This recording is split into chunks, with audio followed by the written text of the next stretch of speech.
सुकून से तशरीफ़ रखें, मोबाइल ज़रूर चलाएं पर बात मेरी सुनें। अल्लाह आपको बरकत अता फरमाए।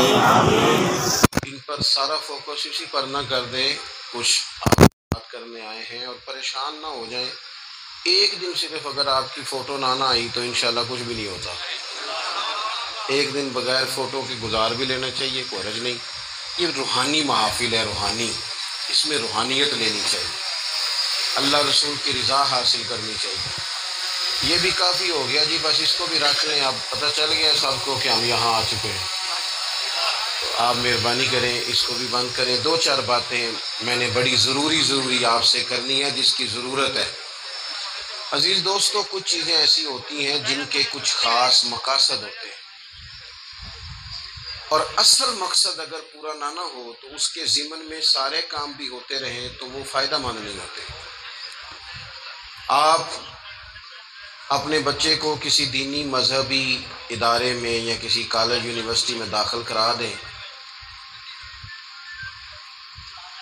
वो हॉस्टल वाले बेहतरीन खाना पहुंचाएं, उसे ज़बरदस्त अच्छे बर्तनों में सर्व करें और बेहतरीन रिहाइश दें और पिक एंड ड्रॉप की ज़बरदस्त सहूलियात दें, सारे काम करें, बस बच्चे को पढ़ाएं ना। तो आप बच्चे को वहाँ रहने देंगे? आप लेने जाएंगे, उनसे कहेंगे बच्चा वापस कर दो, तो वो कहेंगे जनाब हम तो इतना अच्छा खाना खिलाते हैं, हम तो सोने के लिए इतना अच्छा बंदोबस्त करके देते हैं, पिक एंड ड्रॉप की सहूलत है। तो आप कहेंगे रोटी घर भी खा लेगा, सोने के लिए अच्छा बिस्तर हम भी दे देंगे। हमने तो इसलिए भेजा था कि ये यहाँ तालीम हासिल करे, अगर पढ़ना नहीं तो फिर यहाँ रहने का कोई फ़ायदा भी। बात की समझ आ रही है आप हज़रात? मेरे अजीज़ों, अल्लाह ताला ने नबी करीम अलैहिस्सलाम को दुनिया में भेजा है, हमने खुल के हुजूर का मिलाद मनाना है, खुल के हुजूर की नाते पढ़नी, खुल के जिक्र पाक करना है, हुजूर से प्यार करना है तो वालेहाना करना है। लेकिन हमने एक बात को अच्छी तरह समझना है कि हुजूर के आने के कुछ मकासद भी हैं। आप सारे काम वालेहाना करें, बड़ी अच्छी बात है, लेकिन अगर उस मकसद मुबारका को नहीं समझते जिसके लिए हुजूर तशरीफ लाए, तो फिर असल काम रह जाए। असल काम सबसे पहले तो ये समझ लें कि अल्लाह ताला ने कुरान मजीद में एक मकाम पे ये फरमाया है कि मैंने महबूब को भेजा है वदाइयन इल्लल्लाह, अल्लाह की तरफ दावत देने वाला बनाकर, बिइज़्निही, उसके हुक्म के साथ, व सिराजम मुनीरा, और चमकता हुआ आफताब बना के भेजा। अल्लाह के प्यारे रसूल सल्लल्लाहु ताला अलैहि वसल्लम ने हमें बताया है कि खालिक भी अल्लाह है, मालिक भी अल्लाह है, राज़िक भी, तो फिर इबादत के लायक भी अल्लाह ही है। सजदा सिवाय अल्लाह के किसी के लिए जायज़। आला हज़रत बरेलवी रहमतुल्लाह अलैह से किसी ने ताज़ीमी सजदे का सवाल पूछा।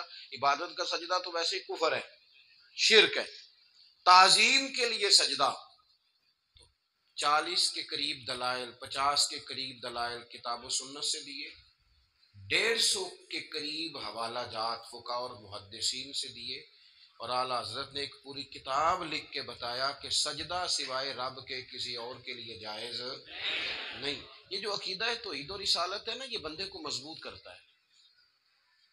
कुरान मजीद की जितनी मक्की सूरतें हैं वो अकीदे की पुख्तगी की बात करती हैं।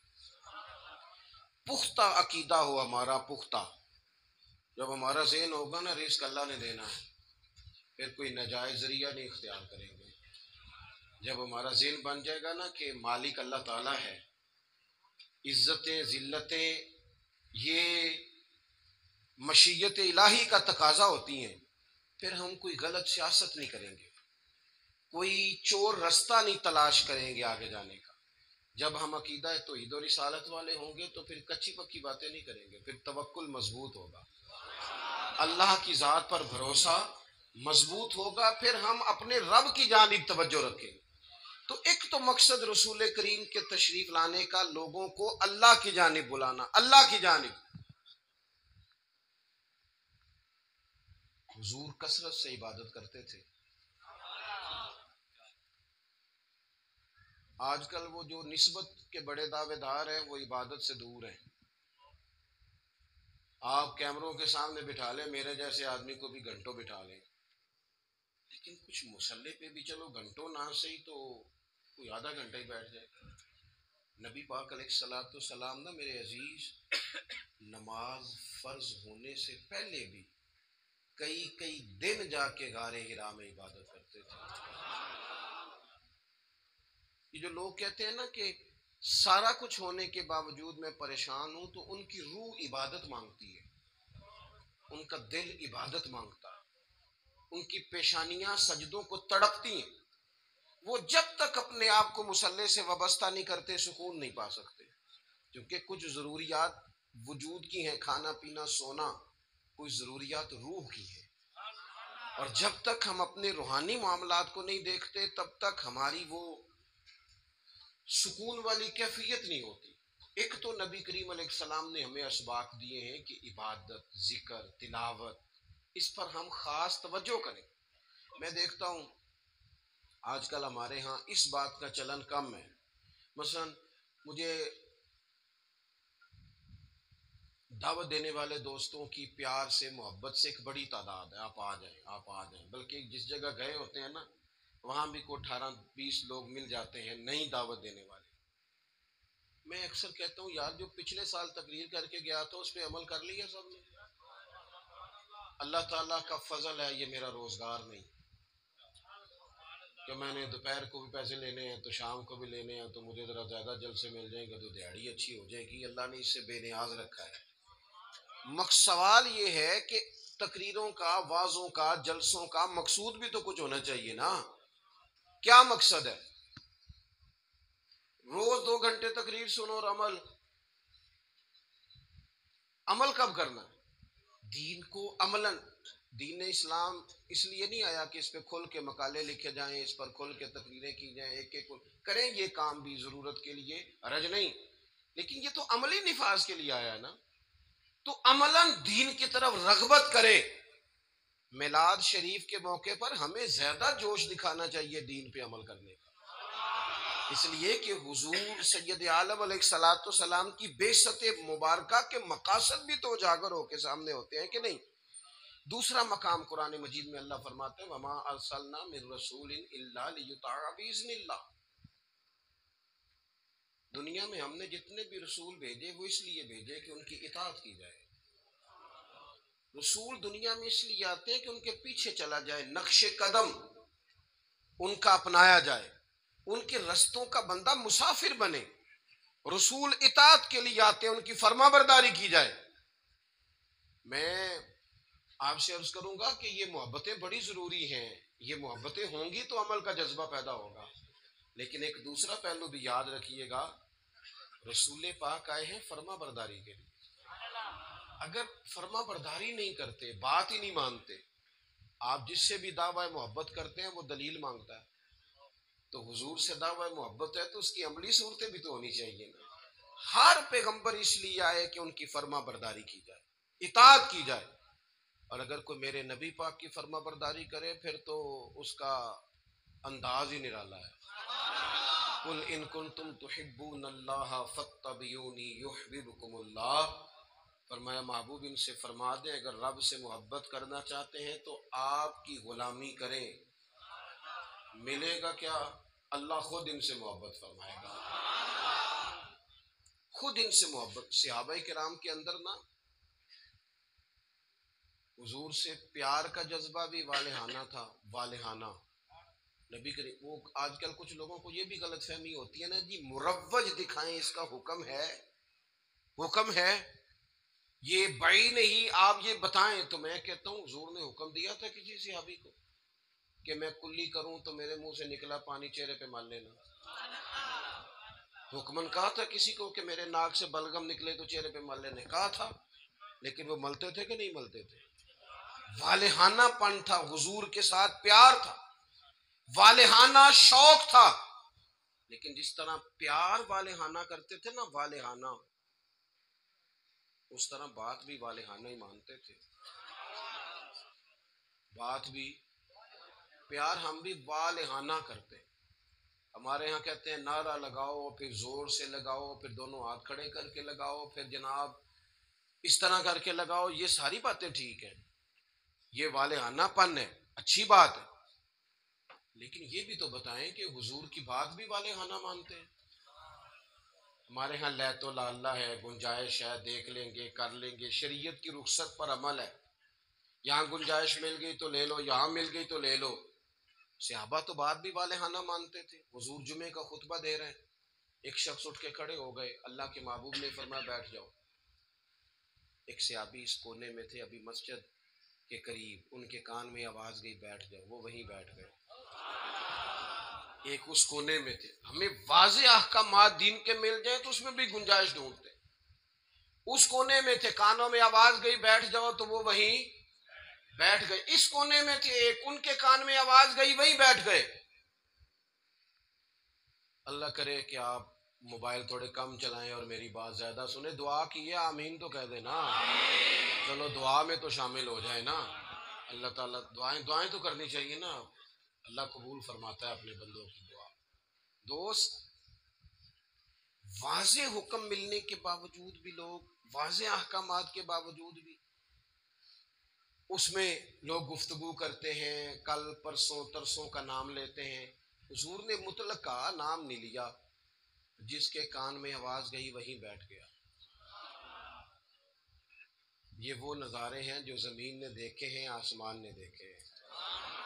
इतनी वारफ्तगी हुक्म मानने में, इतनी वारफ्तगी। बैठ गए। तकमीले जुमा पर महबूब ने फरमाया आप कहाँ थे? या रसूल अल्लाह सल्लल्लाहु अलैहि वसल्लम, वो आपका हुक्म आया तो मैं उसी कोने में बैठ गया था। आप कहाँ थे? हुजूर हुक्म मिला तो उस कोने में बैठ गया। आप कहाँ थे? हुजूर हुक्म मिला तो मैं उस कोने में बैठ गया। तो करीम फरमाने लगे ना आपसे कहा था, ना आपसे कहा था, ना आपसे कहा था, मैंने तो इनसे कहा था। कर या रसूल अल्लाह अपने नाम तो नहीं ना लिया। सानू ते कैद सजन दा गहना है, वो जिंज रखे उंज रहना है। या रसूल अल्लाह आपने नाम नहीं ना लिया, हुक्म मिल गया बैठ जाओ तो लिहाजा बैठ जाओ। बात मानना हमारे यहाँ ना आजकल पीरी मुरीदी भी इसी का नाम है। नजराना भी वक्त पे दो, दावत भी मुरीद करते हैं, जितनी मर्जी आप कहो, रोज कहो तो रोज खाना खिलाते हैं। आप उनसे कहो कि जनाब मैं आ रहा हूं तो वो तैयार हैं, फूल भी लेके खड़े हैं। लेकिन अगर उनसे कहो बात मानो, फिर वो कहते तुसी दुआ करो ना जी, नमाज पढ़ा करो, कहते दुआ करो। कमाल हो गई है भाई। आप बाकी सारे मामलात के लिए आप पूरे तैयार हैं, और ये जो फर्मा बरदारी है, ये जो बात मानना है, वो किसने माननी है? वो जिस पर आपके शेख ने, मुर्शिद ने घंटों तकरीरें की, वो बातें किसने माननी? किसी और ने। क्या माना है इस बात का? कोई गोरख धंधा है क्या? आप नारे लगाएं, दावा मोहब्बत करें, और जो उनका असल काम है, देखो वफादार वो होता है जो मिशन का साथी हो। जो मिशन का साथी ना हो वो ठीक है। फिर मेरे एक संगी हैं, मुझे एक दिन बड़ी मोहब्बत से कहने लगे कि जनाब खाना नहीं खाते आप हमारे घर, खाना जरूर खाएं, एक दिन जरूर आ जाए। मैं उन्होंने आखिर यार तू आना मेरे नाल रल के 4 दिन को दीन दा काम करा।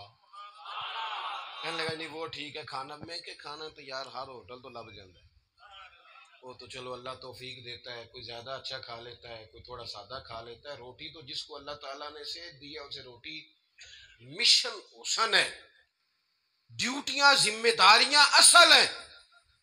और खाने यहाँ कोई मनपसंद खाने दुनिया में आए हम, मनपसंद चीजें तो जन्नत में मिलेंगी, और वो मिलेंगी और मजा आएगा। हमारे बुजुर्ग तो फरमाया करते थे जमीन के ऊपर काम, नीचे जाके आराम।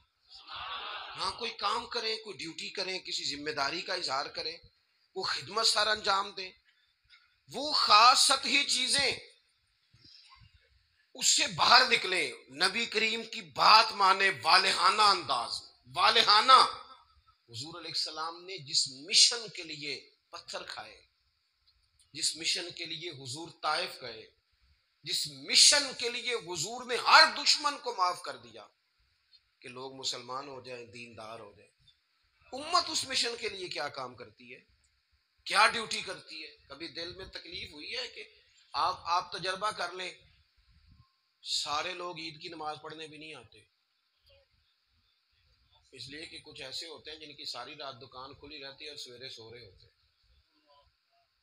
कुछ कहते हैं मैंने वादे किए हुए हैं वो मैंने पूरे करने हैं। ईद की नमाज भी सारे पढ़ लें, लेकिन रश इतना होता है कि मस्जिदें छोटी पड़ जाती हैं। इसका मतलब ये है अगर सारी मुसलमान उम्मत नमाजी हो जाए तो नई मस्जिदें बनानी पड़े, लेकिन आप बाकी सारे काम करा लें, शौक से कर देंगे। भाई सजदे का भी शौक पैदा करो। हुजूर की फर्मा बरदारी असल है। तीसरा मकाम कुरान पाक का, कुरान मजीद ने कहा कमा अरसलना फीकुम रसूलम मिनकुम यतलु अलैकुम आयातिना, जैसा कि हमने तुम्ही में से तुम्हें एक रसूल दिए हैं जो तुम पर हमारी आयतें पढ़ेंगे, वयुज़क्कीकुम, और तुम्हारा तज़किया कर देंगे, तुम्हें पाक साफ कर देंगे। नबी पाक की तालीमात ये हैं कि तू ज़ाहिरी तौर पर भी बड़ा साफ सुथरा हो। हुजूर नफासत को पसंद करते, सफाई को महबूब रखते, खुशबू का इस्तेमाल करते, मिसवाक को मोहब्बत से इस्तेमाल करते, ज़ाहिरी सफाई भी। और तिरमिज़ी में मौजूद है, हुजूर ने फरमाया ए अनस बिन मालिक, मेरे बेटे हो सके तो सुबह इस हाल में करना कि तुम्हारे सीने में किसी का बुग़्ज़ न हो। फरमाया ये मेरी सुन्नत है, और जिसने मेरी सुन्नत से मोहब्बत की उसी ने मुझसे मोहब्बत की। निरे दांत साफ करना ही सुन्नत नहीं, दिल साफ करना भी सुन्नत है। बातन भी साफ होना चाहिए, इंसान के अंदर से सारी बीमारियां निकल जाएं। अजीज दोस्त, तज़किया हो, हसद से खाली हो सीना, बुग़्ज़ से खाली हो। ये जो रूहों पर बोझ होता है ये हसद का होता है, ये बातन पर धब्बा होता है, ये अदावत का होता है। ये कुछ चीजें जो हमें बिल्कुल बेकरार कर देती हैं, ये तकब्बुर का रोग होता है, ये उजब खुद पसंदी, ये अंदर इंसान के जवार भाटा पैदा कर देती है। अगर बंदा हो जाए सादा, हजरत बायजीद बुस्तामी रहमतुल्लाह अलैह खड़े थे, एक शख्स ने आपसे पूछा हजरत ख्वाजा पीर बायजीद बुस्तामी से मिलना है। आप फरमाने लगे ये जो बंदा जिसका तुमने अभी नाम लिया है ना, इसको ढूंढते मुझे 30 साल हो गए, मुझे नहीं मिला। 30 साल। यहाँ बेचारे नकीब, उनकी क्लास लग जाती है अगर वो लकब थोड़े बयान करें तो लिस्टों में लिख लिख के दिए जाते हैं, ये नाम नहीं लिया, ये नाम नहीं लिया, फलाने चौधरी का नाम रह गया, फलाने का रह गया, फलाने का। वो छोड़ दें भाई, ये तो हुजूर की तारीफ की महफिल है, इसमें बाकियों की तारीफें किधर से आ गई, किधर से आ गई? ये तो नबी पाक अलैहिस्सलातु सलाम के जिक्र पाक की मजलिस है। दोस्तों, आप गौर करेंगे और चीजों को समझेंगे। ख्वाजा बायजीद बुस्तामी से उसने कहा मैंने मिलना है, फरमाने लगे 30 साल से ढूंढ रहा हूं, मिला नहीं। वो साइड पे जाके एक बंदे से कहने लगा मैंने हजरत ख्वाजा पीर शेख बायजीद बुस्तामी से मिलना है। कहने लगे अभी तो वहां खड़े थे तुम्हारे पास। कहने लगा मैंने तो पूछा है। कहने लगे असल में ये जो तुमने लाइन लगाई है ना अलकाबाद की, ये वो मानते नहीं अपने आप, ना हजरत, ना ख्वाजा, ना पीर, ना सूफी, वो तो निरा बायजीद कहते हैं, और उसमें भी कई दफा रोते हैं रब की बारगाह में। तो ये जो अलकाबाद तुमने लगाए हैं ना, हमारा तो जनाब बड़ा अजीब मंजर है। तो तज़किया के लिए हुजूर आए, फिर फरमाया वयुअल्लिमुकुमुल किताब वल हिकमा, हुजूर तुम्हें किताब सिखाएंगे, हिकमत सिखाएंगे। हुजूर कुरान सिखाने आए,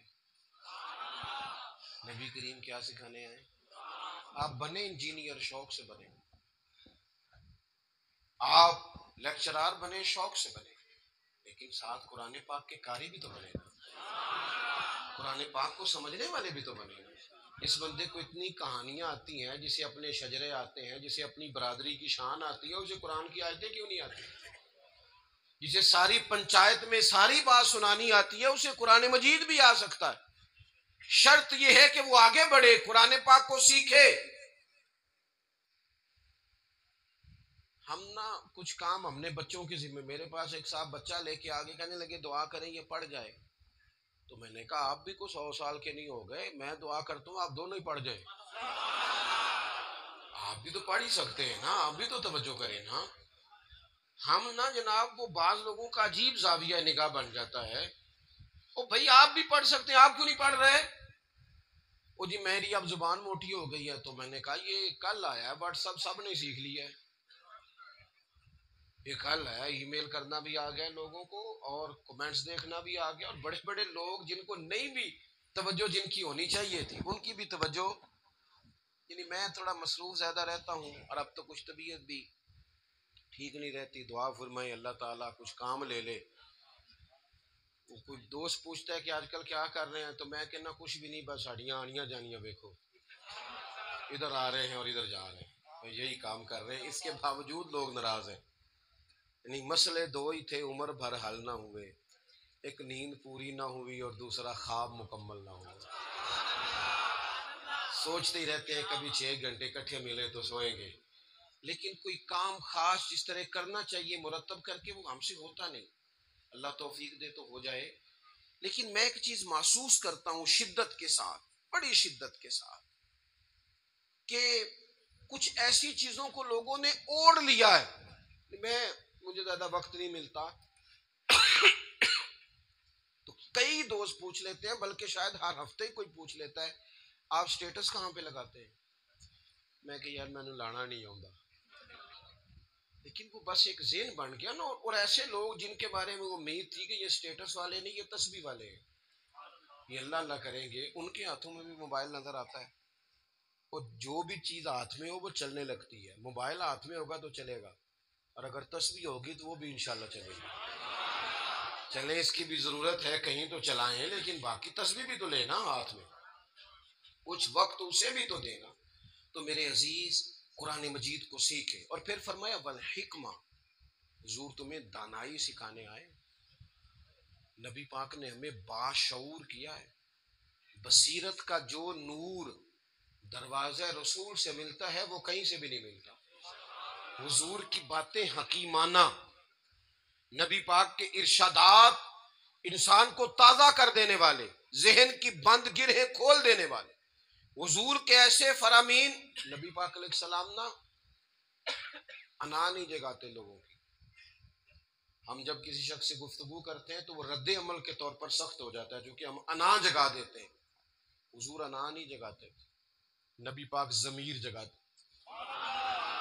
हुजूर इस तरह की बात करते थे कि सामने वाले को तालीम मिल जाती, एजुकेट हो जाता, उसकी नफ्सियात कबूल कर लेती कि ये बात ठीक है, नफ्सियात कबूल कर लेती। एक नौजवान ने आके कहा माज़अल्लाह सुम्मा माज़अल्लाह, या रसूलल्लाह मुझे जिना की इजाजत दे। सहाबा कहते हमें बड़ी तकलीफ हुई उसकी बात की, लेकिन हुजूर ना तालीम देते। नबी करीम ने बिठा लिया और बिठा के फरमाया एक बात बता, या रसूलल्लाह हुक्म करे। फरमाया तू पसंद करता है कि तेरी बेटी से जिना करे? उसकी आंखें खुल गई, ये कैसे हो सकता है? फरमाया तेरी बहन से, माँ से, खाला से, फुफ्फो से, जो रिश्ते करीबी हैं हुजूर ने गिनवाए, तो उसकी आंखें लाल हो गई गुस्से से। या रसूलल्लाह मैं नाम भी नहीं लेने देता। अब हुजूर ने उसके जहन पर दस्तक दी। मुआशरे में जब आप किसी चीज को खरीदने निकलते हैं तो आप फिर दुकान भी तो ढूंढते हैं ना कहां से लेनी है। तो जिस चीज को आप खरीदने जाएंगे यकीनन उसकी मार्केट भी तो होनी चाहिए ना, कहीं से मिलेगी वो। तो नबी पाक सल्लल्लाहु ताला अलैहि वसल्लम उस ज़हनी सतह पर लाए अपनी हिकमत के साथ। हुजूर फरमाने लगे तू नहीं इजाजत देता, और होना भी नहीं चाहिए ऐसा, लेकिन जिससे तू बदकारी की इजाजत मांग रहा है वो भी तो किसी की बेटी होगी ना, वो भी तो किसी की बहन होगी। क्यों नहीं सोचते इस बात को हम, कि मुआशरे में जब आग लगती है फिर किसी का घर भी महफूज नहीं रहता। तो जब बेहयाई का चलन आम होता है, एक मेरे दोस्त हैं, उनका बेटा पसंद की शादी करना चाहता था, तो वो ले आए, कहने लगे इसे समझाएं, मेरे लिए मुश्किल हो जाएगी। तो मैंने उनसे बात अभी शुरू भी नहीं की तो मुनाजरे पे उतर आया बच्चा, कहने लगा मौलाना साहब बताएं जायज नहीं, कोई अपनी राय नहीं दे सकता पसंद की शादी? मैंने कहा पुत्र तो मेरे साथ अकेले में आ, तुझे समझाता हूँ। कहने लगा जी नहीं आप बताएं जायज नहीं। मैंने कहा बेटा तेरे लिए भी जायज है, जिस तरह तेरे लिए जायज है ना, इसी तरह खानदान की अगर कोई बेटी कहे मैंने पसंद की करनी है तो उसके लिए भी जायज है। अब उसकी गर्दन झुक गई, अब चुप कर गया। मैंने कहा जो रिवाज आप घर में डाल रहे हैं इसका मतलब ये तो नहीं ना कि बेटियों को पता नहीं चल रहा आप क्या कर रहे हैं। तो जो चलन आप पैदा कर रहे हैं ये आम तो होगा। तो अगर बेटी कल को कुछ उठ के मुतालबा करे, वो कहे कि जिस फलसफे से इसकी बात मानी जा सकती है मेरी भी मानी जा सकती है, फिर आपका क्या ख्याल है? बाजू का अल्लाह तौफीक देता है, किसी की समझ में बात आ जाती है, उसकी समझ में आ गई। ओ मेरे भाई, जब किसी कुछ चीजों का चलन आम करोगे ना, इलाके छोड़ के चले गए हैं बहुत सारे बाप, बस्तियां छोड़ दी लोगों ने, सदियों से जहां खानदान आबाद थे छोड़ दिए। क्यों? इसलिए कि बेटी ने मर्जी की शादी कर दी। गलती, किसी की गलती का कोई बोझ नहीं उठाएगा, ये गलती माँ बाप की नहीं है। नाफरमान होने लगे तो हजरत नूह का बेटा भी हो जाता है। लेकिन लोग इस निगाह से देखते हैं कि जीना मुश्किल कर देते हैं, लेकिन जब बुराइयों का चलन आम होता है फिर वो सबको अपनी लपेट में लेती हैं। तो हुजूर इस हिकमत से दीन सिखाते, हम वो दानाई नहीं इस्तेमाल करते, वो बसीरत नहीं, बस जज्बाती फैसले, जज्बाती बातें, जज्बाती गुफ्तगू। अपनी जिंदगी में दानाई, बसीरत। हुजूर ने तो बाद फैसले ये हुदैबिया के मौके पर कितने मुश्किल में थे सहाबा, एक ऐसा सख्त फैसला कर दिया है कि अगर कोई वहां से मुसलमान आएगा तो मदीने वाले रखेंगे नहीं, और मदीने से जाएगा तो वो रख लेंगे मक्के वाले, वो वापस नहीं करेंगे, हम रख नहीं सकते। सहाबा कहते हैं वक्तन तो हम परेशान थे, पर हुजूर की हिकमत के कुर्बान जाए, यही शर्त वजह बनी मुसलमानों की फतह की। इसलिए कि जिनको वो वहां से निकलना पड़ता था मक्के से, हुजूर रखते नहीं थे, मुआहदा था, वो फिर मुजाहिदों का अलग जत्था तैयार हो गया। हजरत अबू बसीर रदी अल्लाह ताला, हजरत अबू जंदल, एक नई जमात मुजाहिदीन, रस्तों से गुजरना काफिरों का मुश्किल हो गया। और कुछ ऐसे थे जो मक्के ना रह सके, मदीना ना रह सके, तीसरी जगह जाके डेरा लगाया, सारे का सारा शहर ही मुसलमान कर दिया। जिंदगी में कुछ चीजें बसीरत से करें। हमारे यहाँ फैसला किसके हक में होता है भला? जो पहले आ जाए। फिर मैं कहता हूँ आप बीवी की बात जरूर सुने, लेकिन उसकी सुनने के बाद जिसके बारे में वो बात कर रही है फिर उसकी भी सुने। आप अम्मा की बात जरूर सुने, तवज्जो से सुने, लेकिन फौरन जज्बाती ना हो। फिर उसके बाद अम्मा ने जिसके खिलाफ बात की उसकी भी सुने। दो तरफा बात सुन के किस तरह के मुनसफ है जमाने में, एक बात सुनते हैं और उसी तरफ हो जाते हैं दानाई से। और आखिर में फरमाया वयुअल्लिमुकुम मा लम तकूनु तालमून, जो जो तुम नहीं जानते थे वो सारा मेरे रसूल तुम्हें सिखाते हैं। नबी करीम ने ना अपनी उम्मत को तालीम के हर पहलू से आगाह किया, हर पहलू से। हमारे पास जखीरा है अहादीस का, और कुर्बान जाए कुछ बातें ऐसी होती हैं जो बंदा कभी पढ़ लेना तो लुत्फ दे देती है, लुत्फ। मुझसे एक दफा एक दानिश्वर ने पूछा कि जनाब कोई एक बात इस पे जिंदगी गुजारी जा सके, एक नौजवान थे। मैंने उनसे कहा कि मेरा तो ख्याल है इस एक हदीस पर पूरा मुल्क सवारा जा सकता है, एक पर, और आती भी है हम सबको, शर्त अमल करना है। हुजूर ने फरमाया मोमिन वो है जो अपने लिए पसंद करे वही भाई के लिए पसंद करे। लो इस हदीस पे अमल कर लो। जो बंदा मिलावट वाली चीज बेचता है, अगर इस हदीस पर अमल करे कि जो अपने लिए पसंद करना है वही अपने, कभी मिलावट करेगा, कभी धोखा देगा, कभी मेरिट से इधर उधर होगा, क्योंकि तो तय कर लिया है कि जो अपने लिए पसंद करना है वही अपने भाई के लिए पसंद करना है। तय करें जिंदगी में। हम ये करते हैं कि और एक बार याद रखना, ये नहीं हो सकता कि दूसरों के बच्चों को तो मिलावट वाली चीजें खिलाए और तेरे घर में सेहत का दौर दौरा हो, ये कैसे हो सकता है? किसी का घर उजाड़ के भी कभी अपना बसाया जा सकता है। जब तक हम सबके लिए सोच वो नहीं करते जो अपने बच्चों के लिए, जब तक सबके लिए वो सोच नहीं होती जो अपने घर के लिए, तब तक जमाने में रोशनी पैदा नहीं होती। मैं एक बात जानता हूं, मेरे उस्ताद साहब कहा करते थे, अपने लिए कहा करते थे, मेरे दिल में ये बात बैठ गई है कि मैं स्कूल कॉलेज मदरसे के हर बच्चे को उस नजर से देखता हूं जिस नजर से अपने बच्चे को देखता हूं। और मैं उसकी तालीम का, तरबियत का उतना ही ख्वाहिशमंद हूं जितना अपने बच्चे के लिए। आप जिंदगी में ये उसूल पैदा करें, वैसे भी लुत्फ आएगा, वैसे भी जायका आएगा। और नबी करीम सल्लल्लाहु ताला अलैहि वसल्लम की जो तशरीफ आवरी के मकासद हसना है, उन पर गौर करें। दो बातें और अर्ज कर देता हूँ, इस बात को समेटते हैं। एक तो हुजूर ने फरमाया मैं मौल्लिम बन के आया हूँ, हुजूर सिखाने आए, सीखें, हुजूर से दीन सीखें। ये जितनी तबलीग उम्मत में आज